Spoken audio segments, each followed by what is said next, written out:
we're back, and we're back, and we're back, and we're back. So,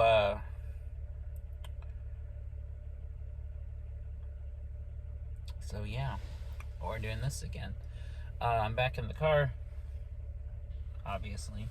You didn't need me to point that out. And, I'm doing vlogs again. So this is I've been away for a few days, about a week, a little over a week, I guess, was the last time I did one of these. And, excuse me. During that time, I was working on a short film. Well, it was kind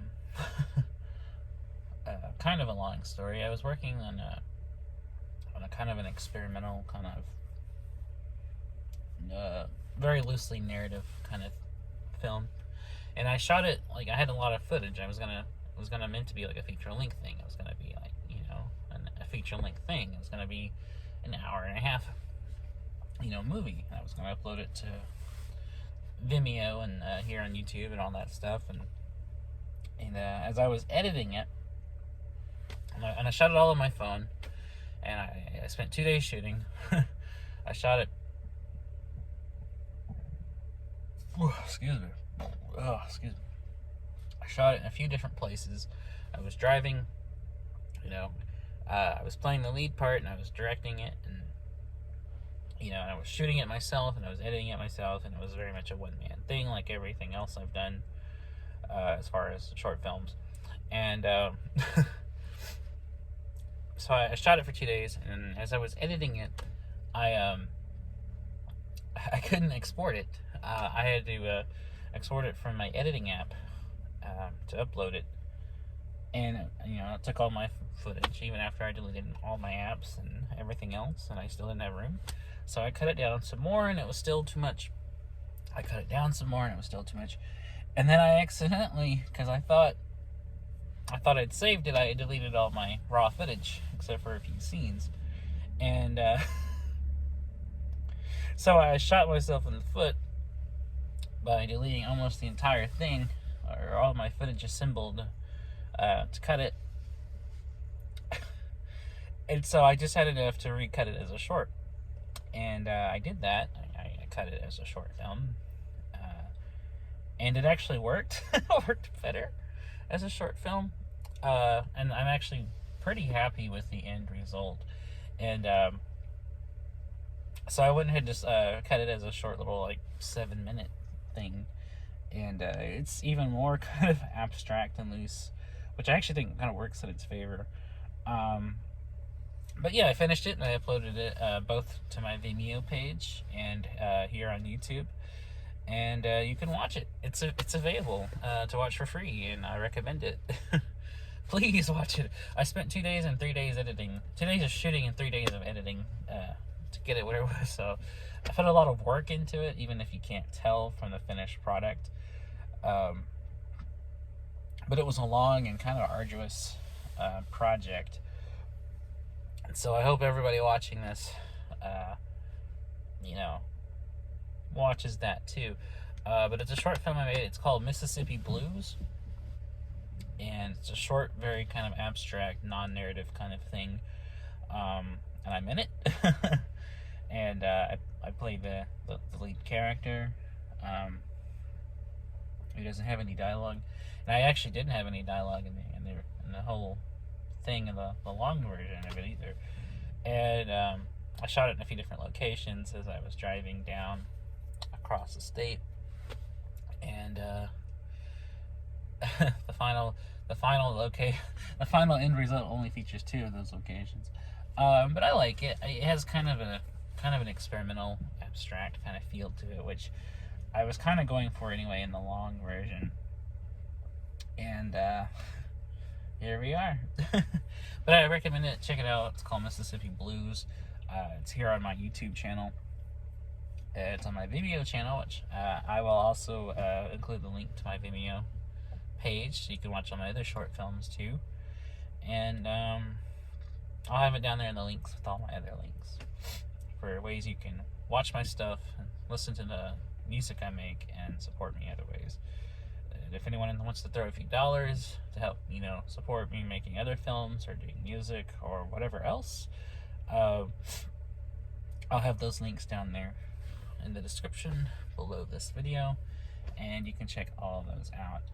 So anyways, having said all of that, this is my message video for Lilla. For those who don't know, I was regularly doing these kind of vlog videos as kind of ways to keep in contact with my friend Lilla, who is a friend of mine who lives around the world while I'm lying and lonely. For those who watch these regularly, you already know that. For those who don't, that's the explanation. And I'm trying to get back to doing these. I didn't mean to take so much time off from doing these daily videos, but that kind of got in the way, and then other stuff got in the way, and then I kind of just was in a rut for a while where I wasn't doing anything related to this, but I was kind of just trying to catch up on sleep, and I was trying to do other things, and catching up on reading and other stuff. So that kind of, doing these almost took a back seat to that, and now I'm trying to do these daily videos again. So, yeah. So, Lilla, if you're watching this, one, sorry I was away for so long from doing these videos, and two, thank you for watching them, and three, today's video message is a vital lesson in that if you're ever working on a film, a short film, or a narrative, or a feature-length film, or anything, the number one rule is to make sure you have all your footage saved before you delete it. That's the rule. That's the rule. That's the moral of the video. And don't do what I did. Don't be like me and delete your stuff when you're trying to edit something. But anyways, yes, it's colder than Arctic Circle out here. It's freezing cold. Even here in my car, it's kind of cold. I might have to turn the heater on in a minute. And I've been driving a lot. I've been driving the last couple of days. Excuse me.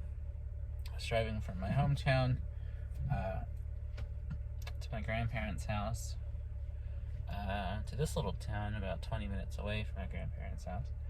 And I've been reading a lot. I've been listening to audiobooks. Audible needs to let me promote them. Give me your sponsorship, Audible. And I've been reading a lot, trying to catch up on that, and then just and then just kind of recovering from the disappointment of shooting so much footage. But I like the finished product, so check that out.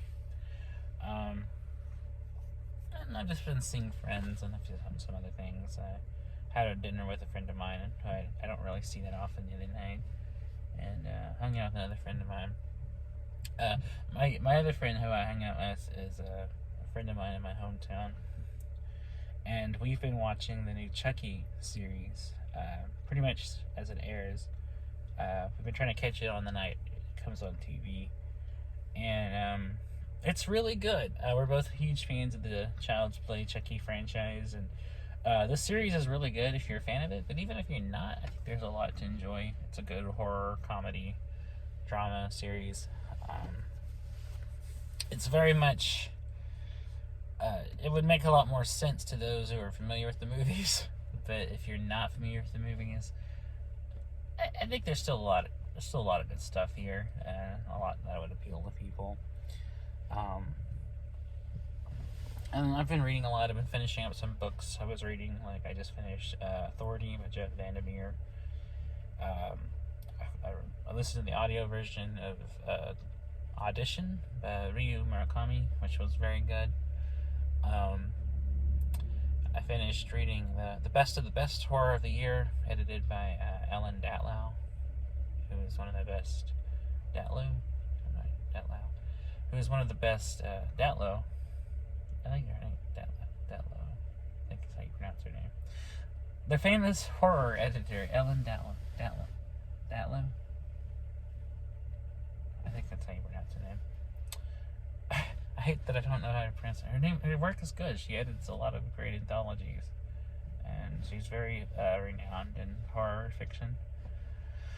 And all her stuff's good. I read several anthologies by her, and she's always, always a fantastic editor and knows the exact, perfect stories to feature by different writers. And I finished reading an anthology called Poe's Children, which was edited by Peter Straub, which is a great horror fantasy anthology. And I'm listening to the audio version of The Beautiful Thing That Awaits Us All by Laird Barron. That's a fantastic collection of horror stories, most of them interconnected, which a lot of his fiction is interconnected and related to a overall mythos and that features in his work. His stuff is very good. He's one of my favorite writers, and he just seems like a really cool guy, just from reading his stuff on Twitter. So I'm listening to the audio version of that, and I'm reading a paperback copy of Freaky Green Eyes by Joyce Carol Oates. This is a library copy. I'm a big fan of Joyce Carol Oates, and this is a really good YA novel, actually. This is a young adult novel by her. I know she's written a few of these, but I've never actually read any YA fiction by her. It's very good. It's actually not that different from her usual fiction. The writing is the same, the story is the same. It's the same kind of stuff she writes, same kind of characters and stuff, but it's very good. Anything that Joyce Carol Oates writes is usually very good. I've read a lot of her writing, and she's one of my favorite writers. So I've been reading a lot and catching up on reading and watching stuff. I just finished watching this series, Penn and Teller Bullshit. That show is 8 seasons long, and I just finished watching the last episode last night. I was watching a lot of movies. I watched the new Velvet Underground documentary, directed by Todd Haynes, which was extremely good. Fantastic documentary about a fantastic band who are one of my favorite bands. I'm a huge fan of Velvet Underground, huge fan of Lou Reed, John Cale, all their stuff. Just a fantastic band. They're one of my top 10 favorite bands of all time, hands down. And Lou Reed is one of my personal heroes. He's an artistic inspiration to me. I love his music as a solo artist as well. And I watched a horror movie last night called Wind Chill. And it was not what I thought it was going to be. I thought Wind Chill was going to be like a psychological horror movie, because the premise is these two college students are driving home for the winter holiday, and they break, a car throws them off the side of the road into a ditch, and they're stuck. And I thought the car was going to be like a psycho who's stalking them or traps people on this empty stretch of road. Boy, was I wrong. It's a supernatural horror movie about ghosts, and I did not expect that. I thought it was going to be a kind of something similar to The Hitcher, where it's just a maniac in the snow, who runs people off the road on this back road and then stalks and terrorizes them. That's just, I don't know. I didn't really know anything about it except it was about a couple of college kids stuck in the snow. That's all I knew going in. So I definitely didn't know it was going to be a supernatural ghost story, and it was okay. It wasn't the best. It wasn't the worst movie I've ever seen either, but it wasn't all that good. It was okay. It was pretty standard stuff, honestly. Nothing to write home about. So yeah, that's just kind of a sense of what I've been reading and watching lately. Musically, I've been listening to Lou Reed, obviously, a lot of Velvet Underground, because that movie kind of made me just want to check out, I've been a fan of them for a long time, but I was like, I really want to listen to some stuff right now. So I've been kind of listening to them. Something that might surprise a lot of people is I've been listening to the Beatles a lot, which I I've long been a very vocal person who is kind of one of those people who are like, oh, they're overrated. And I do think they are overrated. I don't think they're bad. I don't think they're an untalented group. Um, I just think they get way too much hype, and that kind of keeps me from being just as rabid as a fan as other people. But I'm not a fan. Like, I do consider myself a fan of the Beatles. I'm just not as crazy about them as everyone else. But I've been listening to them a lot because they do have songs I like a whole lot. They have some songs I think are very very great tunes, and then they have a bunch of songs I think are just kind of meh. Like, they're very hit and miss with me. But I've been listening to them because I've been listening to like the super deluxe versions of their albums, which I find interesting. I like hearing all like the demos or the outtakes or like the unused takes of all the classic songs. I think it's interesting, even if there's songs I'm not that crazy about.